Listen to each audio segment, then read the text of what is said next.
All right, everybody, I have a special treat for you. I have brought on Kelli Dodds of Next Level Leadership Academy to come on. You guys are no stranger to Kelli, to chat with us about, I think, an interesting topic that I'm going to kind of let her explain in detail, but it's about kind of rethinking the way you do things and how it interrelates with your staff. So, first of all, Kelli, thanks for coming on and sharing some knowledge with us today. Thank you for having me on again, Fern. Greatly, always enjoy our conversations. Yeah, no, it's great. You have so much knowledge in this area, having, been a manager for a long time, having to figure out how to, manage your staff and not to mention the intricacies of working in a busy multi-service pet resort, but then also how to manage the people in that.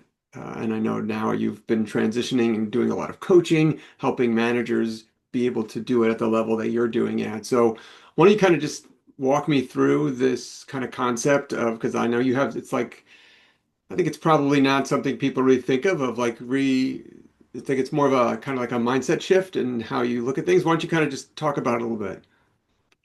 Sure. So for me, really what it is that there's a lot of folks out there where, you're going through your facility and it just becomes the norm where you're really on an autopilot.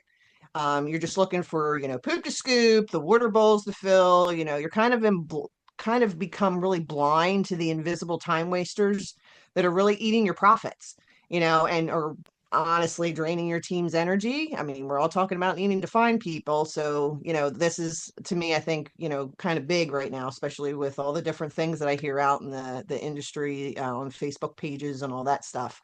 So it's really kind of taking the time and doing a what if kennel walk. Okay, so let's say, you do something exactly the opposite. Instead of your handler that is always going up to the lobby, bringing the dog back to the yard, maybe shift it, maybe come up with a more creative way for the owners to kind of meet halfway or in an area where there's not 12 dogs in one lobby at the same time. We've done this. Wasn't by really kind of this per se. COVID kind of threw us into this, but then we got really creative once that got done. And I mean, it has made a huge shift on not having basically the dogs being so overstimulated right at drop off, because when they're in the lobby, they're, with their owners, they're wanting to get overprotective. There's might be fights that break out in the lobby. We now avoid all of that. And it also makes it nicer for when the dogs get into the yard because they're not already overstimulated from up front. But then there's the other time too where you can look at it like, what can you do in half the time? This one is really kind of my favorite where I go through and I'm like looking at just different tasks that we do, and how can we cut that time in half? Like maybe morning feeding. It might usually take 30 minutes, or we want to make it 30 minutes versus the hour that we usually would take. But what would we need to buy to make that happen? And sometimes it's just easy enough where it's like a $50 cart, or it could just be, changing the labeling system so it's something that's more efficient. So it's stuff like that that really kind of cuts time down and makes it where you're more available or your team is more available to be able to do other tasks or, get those lovely breaks that we would all like to have to just kind of chill out before we move on to the next thing. And then, the other thing that I have, I really kind of think about is, what if a 5-year-old designed this? We have the whole game out there is, are you smarter than a fifth grader? I have a fifth grader. You would be surprised in some of the stuff that, we try to come up with here in our own home that he comes up with some creative things because they're really about what is simple and colorful. So, or there are processes that we have that if we looked at it through a lens of a child, that would make it so much easier, so much cost effective, and so less stressful because kids don't have stress, really. So they're kind of the things that I want people to really kind of do the next time you can is just walk through and ask, what could we do opposite? What can we do in half the time? And what if a fifth grader or 5-year-old, excuse me, designed this? It's not really about being a genius where you're looking at ingenuity. It's just about staying curious.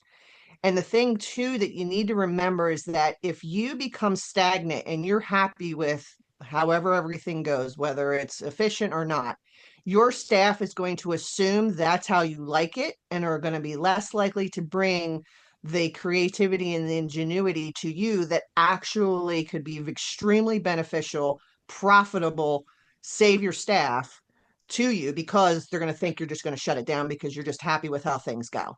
So that's really something that I really kind of challenge everybody that sees this to go do. And it doesn't have to be a big task at all. Start small and see where that takes you from there. You'll be really surprised and how more often you're going to start doing that, and then your management team's going to start doing it, and then your team staff's going to start doing it, and then you're going to really start seeing some cost effectiveness, profitability, staff being less stressed. It's awesome. Yeah, I mean, I think I love the idea of like, what if, like, all right, we've been doing it this particular thing, we've been doing it this way for a while. What if we couldn't do it this way? What would we do? And it forces you, like, I think you're right. You said, like, you get a little complacent and you do things because that's just what you've always done without thinking, well, why is it done this way? Is there a different way? We've been doing it this way forever. We're on autopilot here, but what if we couldn't do it this way? And that's where you mentioned like COVID. COVID forced everyone to find new ways. Like, your old way couldn't be done anymore. So you had to then problem solve and then figure out some new ways. And a lot of times, as you saw, the new way was better than the way you've been doing it for time and time again. And I think what a lot of people do is they just kind of look at what other resorts are doing and they're like, oh, they're doing it that way. It looks like it's working. I'm going to do it here. But it's a different resort with different people, different services, different building. What works in one may not work with another. So I think definitely being open-minded and creative to looking for new solutions. And I don't know if you found this, but I definitely have found this working with people who have been, they've been in business for a while. I find that the tendency is to overcomplicate things. Sometimes I have a lot of clients out there like they're doing this, and I'm like, well, why don't you like, why don't you just stop doing all that? Like, just do this. Like, it just seems so simple to me, but they've been doing it that way. Do you find that a lot of times we overcomplicate these things? Yeah, I mean, I've seen this throughout my whole entire career, even when I was in retail, that you would have these procedural things that would come down, and you would be like, why is this 50 steps when it can literally be 10? Like, why are we going so far out of the scope here of really just get down to the nit and grit of what we need to do and what's the fastest and most efficient way to get there? You don't need 1,000 steps. You may have to, but you have to remember though, on the flip side, because I deal with this daily, that you might have to really lay it out very clearly for the staff on what those things are, but it doesn't need to be an overcomplicated process, because the more complicated it is, the harder for your team to understand it, and then you're going to all be frustrated because this one, you feel this one's not wanting to do it or picking it up fast enough, and they're sitting here going, this is a lot harder than this needs to be. So it's just really really looking at the efficiency and profitability and cost savings and staff stress levels on each procedure that you put through. And we do that with every procedure. I can't tell you how many times in the 7 years that we've probably changed almost every procedure we've had, because we've gone through, we've walked through, we've changed things, we've brought in, had people come in that had fresh set of eyes, and we're always always have an evolution to our policies and procedures. They never stay the same. Yeah, and I think that's important. If they have been the same for a while and you haven't looked at it, I think it's probably an indication that maybe we should at least look at it. Doesn't mean it's going to, necessitate a change, but I think it's a good thing to kind of look. And you mentioned something there, which I was going to ask you about, which is fresh eyes. Like, you guys have been doing this. You're too close to it sometimes, and that's why, when I think when I'm working with a client, I'm sure it's probably similar for you. Is like they say something, and you can immediately spot, like this would be so much easier if you did like this. Where like a lot of times they're like, "Wow, you're right. I can't believe I didn't notice that." That is actually real easier. That is better. But they're too close to it. Do you find that happens a lot? Yeah, and that's it's it's understandable because you're going in and you have a lot of things that are going on, especially if you're coming from the owner's perspective or a GM's perspective. You've already got kind of the rundown of the expectation of what your day is. So again, you're kind of having those blinders on to the things that are going on around you. And that's where really, if you start doing these little things like the what if walk, it's going to open up a lot of time for you, but then it's going to take a lot of that what if walk responsibility off you as an owner or a GM and putting it on your staff kind of just organically, because they're all going to be excited and feel like they're going to have an investment in the business because they've brought this idea to light or this procedure to light or whatever it is. So it's just kind of getting out of your own way, getting those blinders off for just a little bit to be able to open up a whole new world of, I guess, opportunity for you, the business, growth, staff, all of that. Yeah, now, so you mentioned, I guess I'm curious as how much to involve the staff, and like, is this stuff that needs to come from management, or is this stuff you're going to enlist your staff members? But, we talked about in the beginning, I think, how some staff members are resistant to change, and they're like, well, why do we have to change this? So what's that balance of involving them in the process, versus having just like chaos of ideas and stuff? Yeah, so I mean, that's where when you have the right communication and you're showing that you're open to, the suggestions, there you would think that it becomes chaos. It really doesn't if they understand that, and put it in a way that, we may have tried this in the past. We could try and offer and do it again. I mean, here's a prime example. We have tried to do some sort of employee recognition for the last 7 years that I have been there. We have tried different versions of staff recognizing other staff, and it usually starts out great for a month and then it falls flat. But every new kind of regime, sort of that kind of comes through on the lower spectrum, and not my senior staff, they want something like that. And if I always said, no, we've already tried that, it didn't work, they would get frustrated because they didn't get to see whether it worked or not. And it's a different group of people. It's a different kind of mindset, possibly, that they're all willing to, want to recognize each other. So with the employee advocate that we have talked about, Fern, where that is literally my employee, just a peer employee that goes and talks to the staff and, finds out, how everything's going, if there's any creativity things that they have, any concerns that they have. That's where that kind of creativity starts kind of coming through. And then she filters it to us of the stuff that makes sense, might be a little out of hand, but we're still going to listen to everything and then go, you know what, even though this idea might be off the cuff, really way out there, they may have something here, and let's kind of bring it to the middle and see if there's something that we can work with. So at least let them know we heard you. We can't do what you're asking because that's out of the scope, too much money, whatever it is, but you do have a good kind of foundation that we might be able to go with.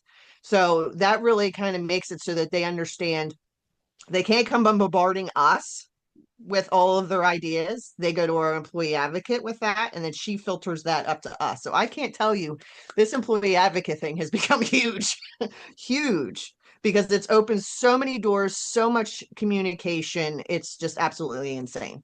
And Yeah, again, no. that is a kind of what if walk, so to speak, that we did on how can we improve our communication with our staff. Yeah, yeah, I know we talked about it on a podcast, which has not come out yet, I don't think. So, why don't you real quick just talk about how you came up with the employee advocate and what it entails, just so people know who are watching this. Yeah, so the employee advocate, we were just literally going, we even though I meet with my staff on a regular basis, you still have ones that just it's an intimidation thing when it comes to your leadership team. And no matter whether you're the greatest, softest person in the world, caring, for some unknown reason, they just have this aversion to, leadership, management, whatever it is. So they're not always as open as to wanting to communicate ideas or opportunities or whatever. So we decided that we were going to take somebody that we just saw in our facility that people kind of went to on a regular basis anyway about concerns and opportunities, and said, you know what? Let's make this person an employee advocate. So we sat her down. She's just one of our reception leads. She's been with us for a couple of years. She's just upfront reception lead, phenomenal in what she does. And we told her what the expectation was, and she was absolutely down because she's like, they're already coming to me anyway, for some of this stuff. And she basically goes each week and has a conversation with each staff member just to, because sometimes it's topics that we want her to go talk to them about. And then other times it's just kind of like off the cuff, like just check ins on how things are going. And then every Friday we meet with her for, depending on, how much stuff she has, half an hour, to just kind of go over the notes for that week. And then we, as the management team, talk about that information on our Monday management meetings that we have every week. And then from there is where we take that information and do something with it. Say we can't do that, but then at least then provide that information out ourselves, or we give it back to the employee advocate that then delivers it to the team. Yeah, it's such a great concept because no matter what, everyone's, whether admitted or not, slightly intimidated or probably filtered to the boss. So you need someone who they can feel freely to talk to and have that person on the inside be able to trying to let their voices kind of be heard and keep you in the loop before you just find out everyone's pissed off about something. Um, Yeah, that, and the nice part thing about this though is that we made very clear expectations for the employee advocate that she was not to be um trying to say this in a way that's not the bad way. She's not supposed to be where they go to and just gossip and vent yeah, in that which I think capacity. could easily happen. Correct. And it was in the very beginning. And she was one that clearly said, you know what, I got to put the brakes on because that is not my position. There's nothing that I can do to fix that. That is something that you need to take to the leadership team. My position is policies, procedures, concerns in that aspect, ideas that you have, but I am not the person that you come to dump all of your trash, your Yeah, dirty laundry, whatever it is, because that's also not fair to the employee advocate either, that should fall on them because they are not of a leadership thing, so they're kind of being caught in the middle. So that was made very clear and cut off very early on, so that has not become an issue. So that in a way, because they felt that they were able to get some of the ideas and thoughts or concerns off their chest in a professional manner to her, it opened the communication to us on the stuff that was the stuff that needed to come to actual leadership. yeah. It really did the full communication thing we were looking for. Yeah, I think it's such a great thing that any organization that has, a certain number of staff, I think needs to have just so you can have that bridge between, the general staff population and management. Really important. Kelly, thank you so much for stopping by and sharing all this information. Real quick, if people, it's the first time they're hearing from you, just kind of describe kind of who you are and what you do at Next Level. Sure. So, I am the co-founder. My husband's the other founder of Next Level Leadership Academy, and it's really just about getting your GMs, your ops managers, your assistant managers, anybody that wants to get into leadership to have, yes, they may all have the task driven ability, which is great, but they need to have those soft skills. They need to have the skills that really make them a leader versus being a manager or that, person that is that mentor to your team. And with the amount of years I've been doing this, oh God, let's say 30 years, I've done it all the stuff you shouldn't do, and I've learned the stuff that you can do, and I am still learning to this day. But I want to be able to in this industry because I hear so often owners saying that I need a GM that I can walk away from my business, or even me as an owner, I need to have this skill set because it's not something that I've ever had to do in my life. And I want to be able to give that information, that knowledge out to folks because I'm all about giving back in our industry. This industry is freaking amazing, and I want us to all be successful. I have facilities all around me, all over the place, but I want all of us to succeed because it all comes down to the fact that we got in this industry because we love the animals, correct? So why would we not want to pass on information to others?